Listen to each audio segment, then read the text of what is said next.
po ang aming driver. Sa lukuyang kaalmusal na siguro, nakangiti. Masayang masaya. Dahil hindi niya akalaing uupahan namin ang kanyang bus. Nagbayad kami ng almost $500 US. Sa pag-upa nitong bus na ito.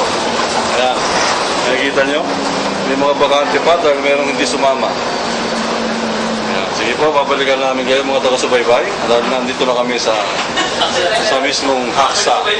Bababa na kami ng bus stop. At ganun pa man, tutuloy ninyo ang inyong pagpanunood mamaya sa aming video.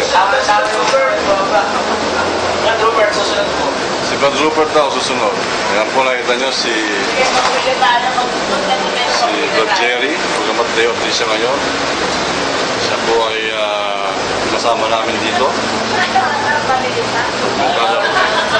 Ayan, nakikita ninyo yung view sa Haksa. Habang pumatak yung bus. Yung mga pine tree na yan. Mga pine tree na yan. Yung na-film mo, nasa Baguio kami, sa Pines Hotel.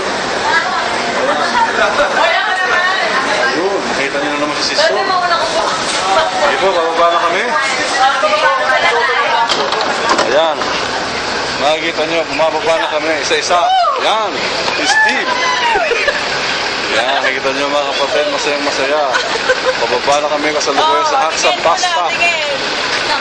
Ayan, pupunta na kami. Pwesto na kami. Pasok ko rin ng bus. Ako rin, bababa.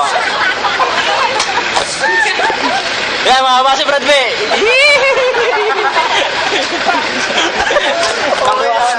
Brad B, umuga yung bus. Special, kita nyo. Talaga yung sinay. Ganap kami. Ayan, nakikita nyo mga kapatid. Naglalakad na kami ngayon, papunta doon sa starting point ng aming jogging. Pero malamang hindi jogging ang mangyari dito, mukhang eating. Dahil gutom na kami. Sa tagal na paghihintay namin sa bus doon sa Lisboa, sobrang tagal sa dami ng tao. Sabay kami mga sari-saring amoy ang aming naamoy doon. Mga construction boy. Yan, mga kapatid. Maganda mo pagka-uwi, makasabay. Nakita niyo si Brad Glenn, palaban na siya ngayon dahil kasama siya sa 3-on-3 league.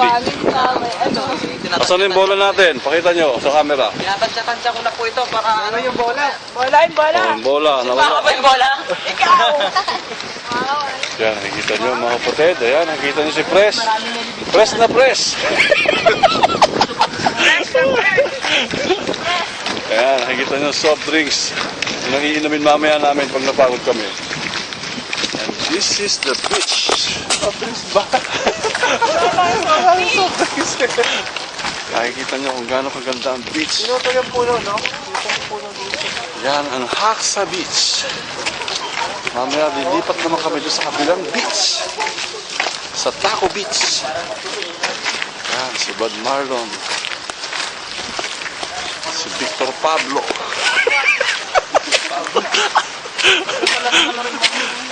Okay.